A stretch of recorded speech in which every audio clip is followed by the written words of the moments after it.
Bien. Vamos entonces a continuar y en relación a la actividad que fue encomendada a ustedes, ahora vamos a escuchar, por supuesto, cómo ha sido modificado el texto que anteriormente ustedes leyeron con las pautas dadas por la teoría como ejercicio, se entiende como ejercicio, ¿no? Sobre un artículo de opinión. Entonces vamos a iniciar con Dolores Saucedo, si está ahí. Dolores está, pero no, parece que todavía no. A ver, veamos, María Elena. María Elena. Sí. Bien. El cambio climático no es un tema nuevo. Simplemente no queríamos aceptar esta realidad que existe ya de varios años. Cuando leíamos algún libro de ciencia ficción sonreíamos ante este tema. Éramos indiferentes ante algo que ya estaba sucediendo.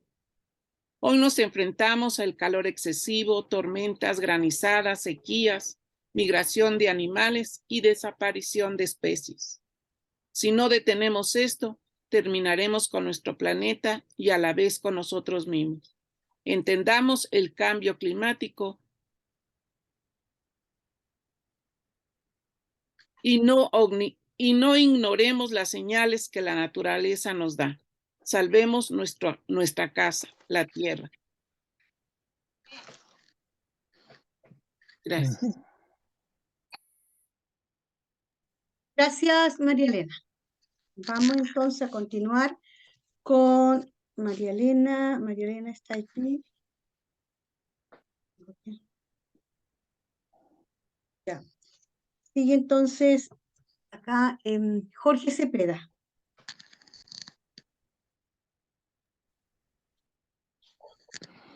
Ya. Este artículo lo titulé Eficacia del electrocardiograma. El electrocardiograma como método práctico y deductivo para conocer el estado de salud del corazón es uno de una serie de análisis y exámenes que los médicos especialistas recomiendan a sus pacientes frente a sospechas o signos evidentes de posible falla cardíaca.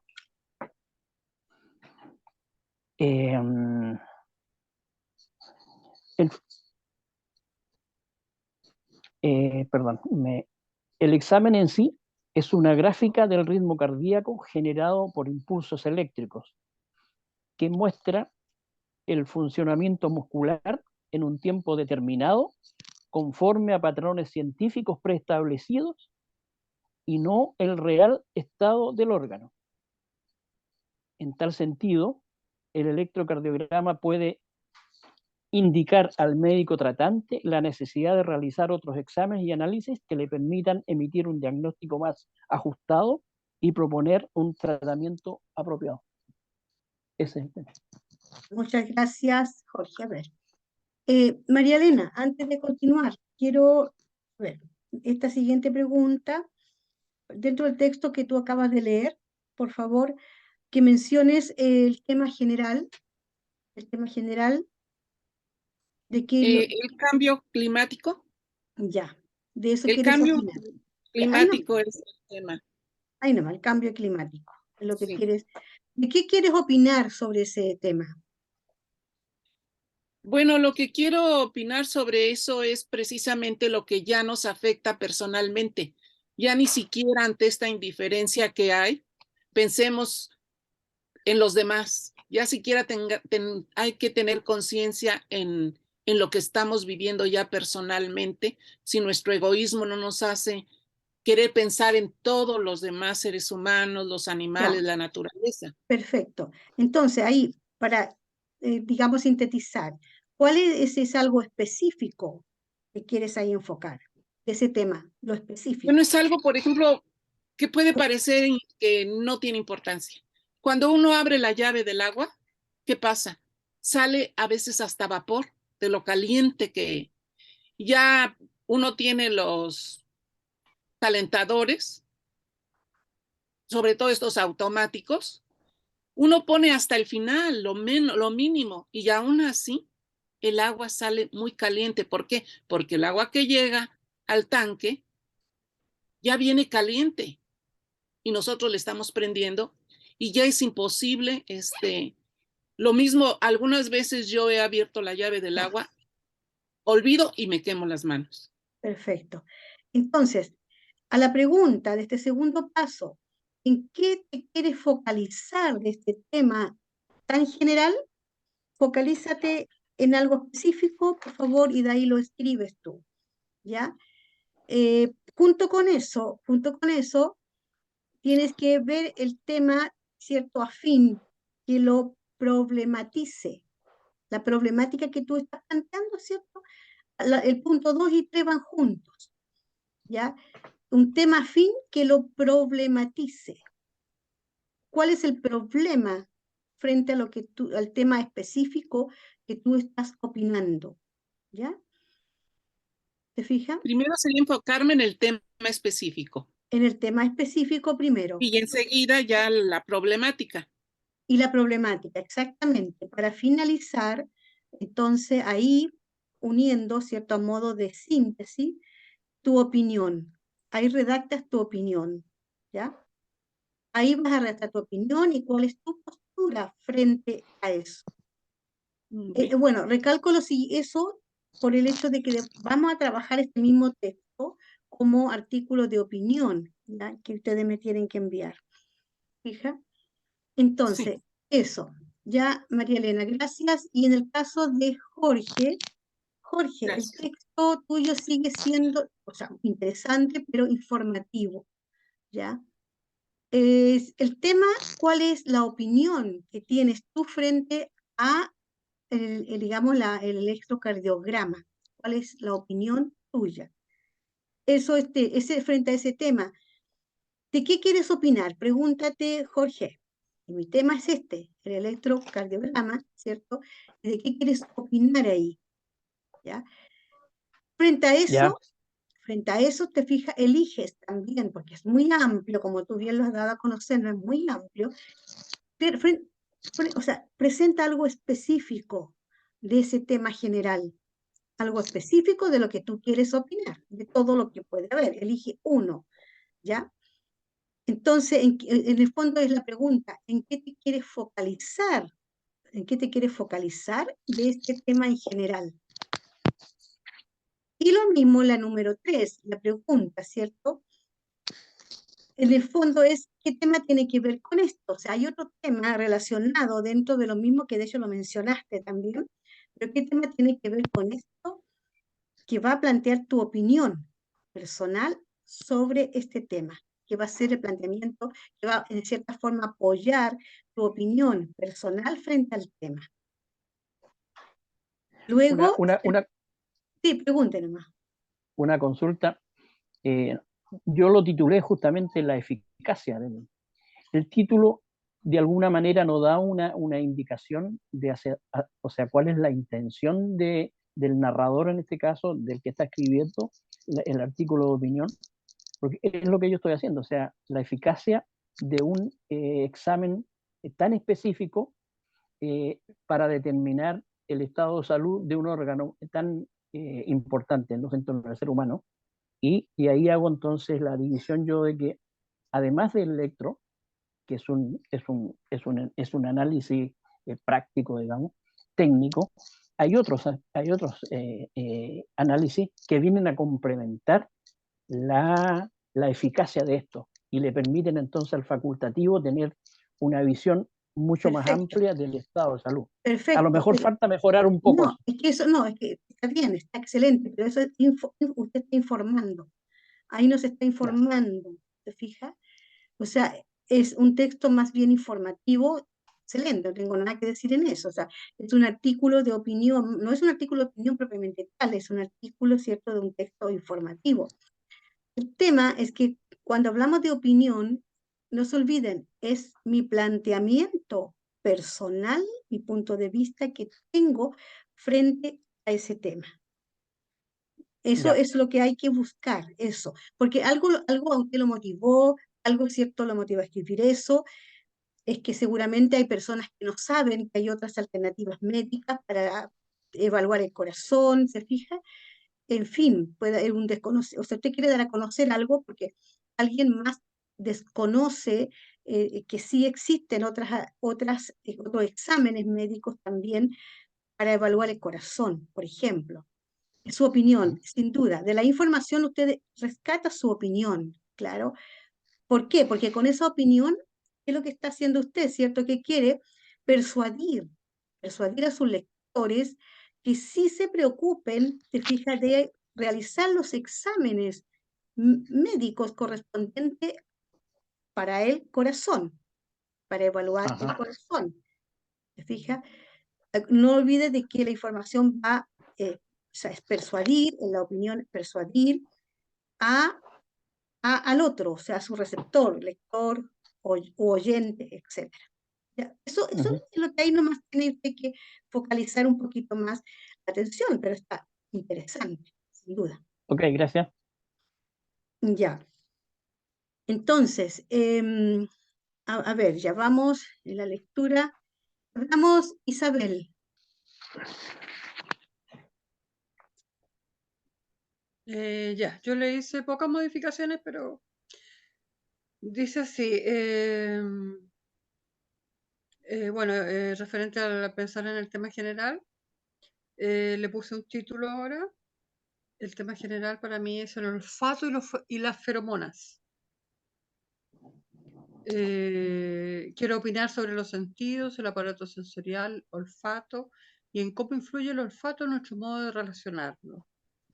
La importancia del olfato en nuestra continuidad como especie. Solo deseo mostrar la importancia con un hecho. Desde el momento de nuestra era cristiana, el momento del nacimiento de Jesús y los regalos de los Reyes Magos.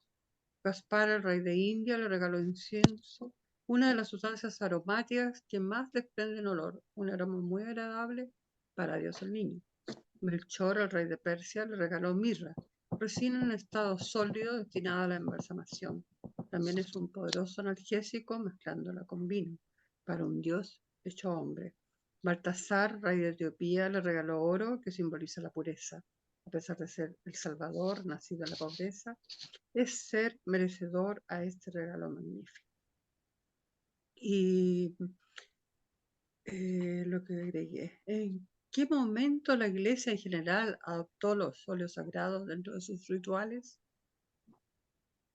Me interesa mucho el tema, me hace surgir una pregunta.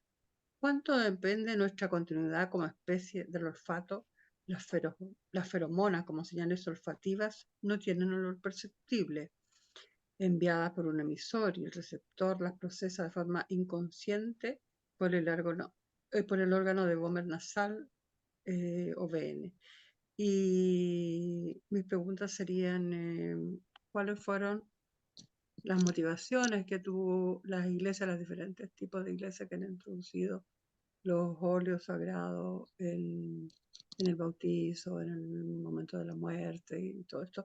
Y también me lleva a una reflexión que no la escribí aquí, sí, pero que la voy a poner, pues, sobre los médicos antiguos, digamos, los que conocimos nosotros y conocieron nuestras madres, nuestras abuelas, que por el olfato se daban cuenta, era un apoyo muy grande para el diagnóstico de montones de enfermedades o en el estado en que estaba el médico, y eso es algo que se ha perdido en los médicos. Ellos mismos a veces lo dicen, que todo es con exámenes, con aparatos, con tecnología, y esa gran herramienta que tenían, el olfato, ya no la usan. Esa sería mi Ya, Isabel. Gracias. tarea. Isabel, sí, la temática es interesante también. Solo que ahí, digamos, tienes varios temas, ¿te fijas? Que tú quieres relacionar, pero por lo que tú expusiste, de cierta forma, están como separados, por ejemplo. O sea, por un lado está, ¿cierto?, el tema, voy a tal cual como la nota, el olfato, después tú mencionas la iglesia, después tú mencionas la historia, digamos, bíblica del nacimiento de Jesús, los 3 Reyes Magos, y después mencionas los médicos antiguos, ¿ya? Sin duda de que yo lo que entiendo, que todas estas menciones que estás haciendo son argumentos, ¿ya? para demostrar tu tesis, tu proposición frente a lo que es tu tema general, ¿cierto? Tu tema general entiendo que es el olfato. No sé si el olfato, o sea, el nombre que tú le vas a dar, la importancia del olfato en algo, si tú dices especificarlo, la importancia del olfato, no sé, pues en la vida o la historia de la humanidad. O sea, porque si colocas, claro, el olfato, sin duda de que tienes que pensar cuál es tu opinión frente al olfato, qué puedes cuestionar del olfato, ¿te fijas? Para opinar como estás opinando. Ya, no olvidemos que la opinión aquí, porque es importante en relación al tema, porque hasta ahora yo estoy escuchando también una interesante información, o sea, predominando más bien el texto expositivo. Sí tiene que estar en el texto ensayístico, ¿se fija? O en este caso un artículo de opinión, pero muy en forma más breve, porque los artículos de opinión son breves. En el ensayo depende de un ensayo, ¿cierto? Como se hay ensayos breves, hay ensayos medianos y otros más extensos. Entonces, ahora como estamos trabajando y ejercitando esta técnica del texto, la estructura del texto argumentativo, por eso es que yo estoy dándole énfasis a lo que ustedes tienen que, digamos, ir modificando, ¿ya? Es las ideas, cuando uno las plantea, y obviamente a mí me pasa, si esto nos sucede como autores, como escritores, que uno se explaya y se aleja también del tema central. Dije. Entonces, tienes que ordenar nuevamente tus ideas y establecer, ¿cierto?, ese tema general.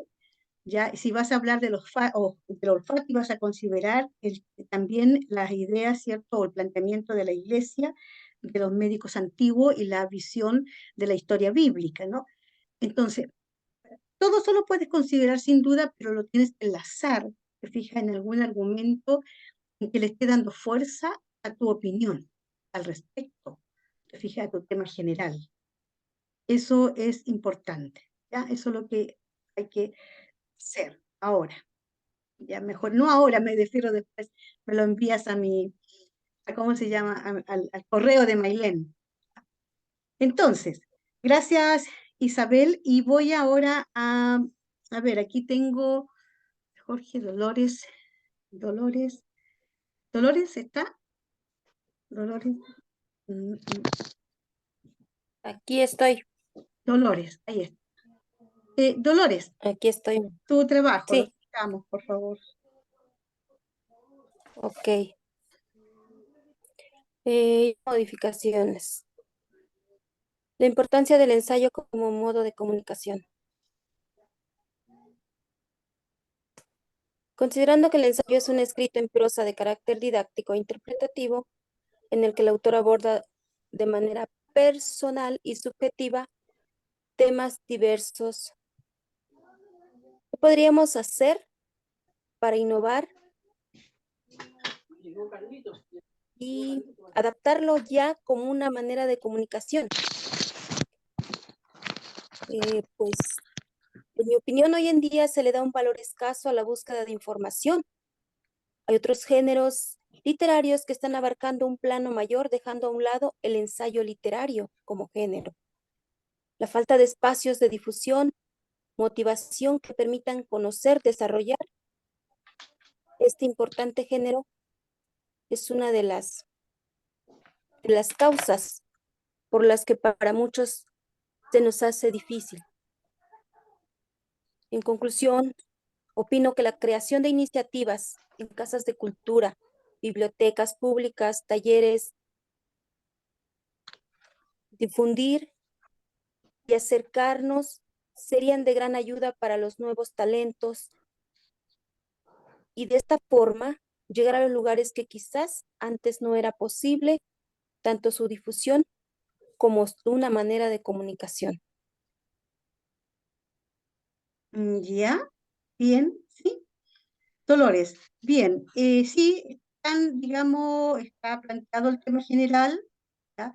El tema específico también lo tienes ahí, claro, es decir, tu opinión frente a ese tema, Ahí tendrías que ahondar un poquito más, ya porque pasaste un poco también a predominar más lo informativo ahí.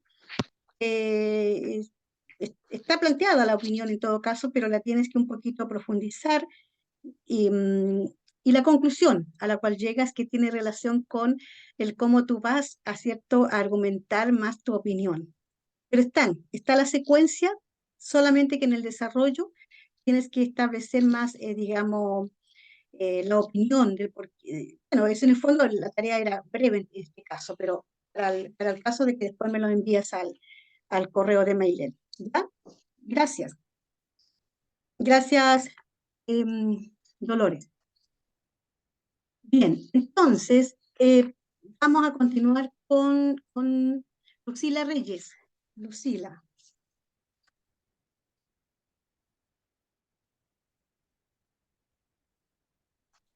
Ya, es que no podía. Sí lo modifiqué. El mal uso de las letras X, arroba, IE en el lenguaje español. Y dice así. El idioma español es un lenguaje muy hermoso, con más de 10.000 años de evolución. En la actualidad, la RAE es el organismo especializado de las modificaciones evolutivas del lenguaje, las cuales se van dando a lo largo de los años y cuando en varios países de habla hispana se usa. Sin embargo, en pro de un supuesto lenguaje inclusivo, algunos grupos han creado terminaciones en X, arroba o E con formas idiomáticas que no solo están mal escritas, sino que son impronunciables. Considero que el que algunos grupos nos quieran imponer el lenguaje de acuerdo a sus consideraciones es un acto autoritario que no resuelve ni la discriminación ni el abuso. La gramática no es binaria, la sexualidad sí.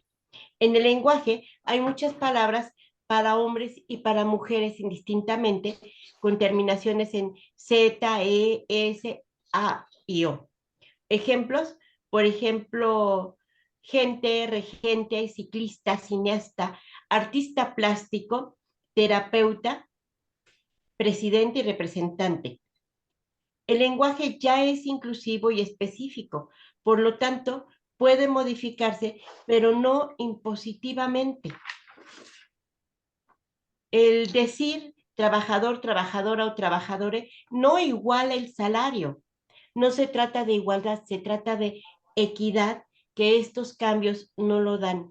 Y el lenguaje inclusivo debe incluir a sordos, mudos, discapacitados en general, y nada tiene que ver con estas formas idiomáticas.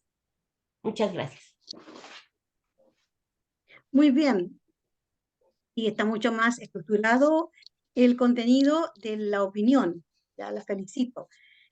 Solo un alcance en relación casi al final, un poquito débil porque bueno, salió el tema del salario, por ahí la palabra salario no me quedó claro, a modo de ejemplo me parece que lo pusiste, pero es que ahí al final en la conclusión también es bueno, no es bueno, o sea, está establecido en una opinión frente a un problema, ¿cierto? Que como que está planteando ahí, es la sugerencia, ¿ya? Es que al final la sugerencia puede ser que la reflexión es eso, invita a tus lectores, a qué sé yo, a quien te lea, te escuche, a reflexionar sobre también lo que estás diciendo. En el fondo reforzar, puede ser que la conclusión es la idea central de todo lo que anteriormente ya se dijo. Hay una conclusión, que puede terminar en una interrogante, que deje al lector, te fija, bueno, pensando. Aquí había puesto uno, pero no sé si esté bien, dice, el no aceptar el sexo en las personas no binarias son problemas psicológicos que nada tienen que ver con el lenguaje. No, porque ahí entras a otro tema. Claro, ahí entras a otro tema, exactamente, no. Tiene que ser la reflexión de lo que tú propusiste al comienzo. Tú estás trabajando un texto deductivo. Al inicio está planteado tu tema general. Entonces, frente a esa opinión de ese tema, es que tú tienes que finalmente hacer esta sugerencia o esta reflexión. Invitar, acuérdate que la persuasión, lenguaje, te fija para persuadir a tu lector. O sea, tú no quieres que continúen de alguna manera, te fija, usando este tipo de, ¿cómo se llama?, de códigos, porque van en destrucción, en fin, o sea, perjudicando nuestro propio idioma, en este caso español. ¿ya? Ahí ese otro tema, cuando hablamos del lenguaje, no hablamos del idioma. El lenguaje como instrumento de comunicación es cualquier instrumento de comunicación que usamos, ¿no? El lenguaje. El idioma es más particular, fija, y el habla aún más específico. Entonces, ahí tienes que un poquito investigar sobre la diferencia del lenguaje, idioma y habla, ¿ya? Para ver cómo vas a contextualizar bien tu opinión. Pero está mejor, mucho más ordenada las ideas. Así que, bien. Entonces, continuamos a ver aquí. María Elena, Tita Muñoz. Tita Muñoz está. Ahí está, Sí, Tita. sí estoy. Tita. No voy a estar. A ver, ya lo modifiqué. Ahora dice así: los callejeritos necesitan ayuda. Todos aquellos que tenemos como mascota a un perro o a un gato, sabemos del gran cariño que estos nos dispensan. Son nuestros compañeros, amigos y a veces hasta nuestro apoyo emocional. Sin embargo, existen perros y gatos que viven en situación de calle, lo cual significa que no cuentan con un hogar. Sufren de hambre y sed, además de estar expuestos a toda suerte de peligros. Muchos podrán decir, ese no es mi problema, pero deja que te diga que este es un problema de todos, ya que la proliferación sin control de ellos constituye una grave amenaza a la salud pública, pues pueden ser propagadores de enfermedades como la rabia, o bien sus heces al secarse con el sol y ser esparcidas por el viento, pueden ser foco de diversas enfermedades. Entonces, como puedes ver, este es un problema que nos afecta a todos. Vamos, te invito a que pongas tu granito de arena y ayudes a los callejeritos que nunca pidieron estar en esta situación, ya sea adoptando o apoyando a los organismos que se encargan de ayudarlos. Yo tengo 3 y puedo decirte que adoptar es una gran idea. Juntos, entre todos, podemos hacer algo. Te invito a dejar de lado la indiferencia y ser parte de la solución. Gracias, muy convincente, sí, muy bien, está bien, ya sí, está Es un modificado, tema que me interesa muchísimo. está bien, la felicito, ¿ya? Aún así también me lo envía, por favor, al correo de Mailén, ya. Claro. A ver, nos quedan poquitos minutos, alcanzamos. Virginia Carrera.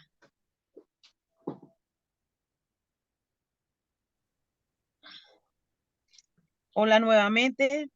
Mi planteamiento es innovación y creatividad. Ante este tema nos preguntamos, ¿es necesaria la innovación y la creatividad? ¿Es la creatividad un ente importante en el desarrollo propio o copiamos modelos y patrones positivos o negativos de otras personas?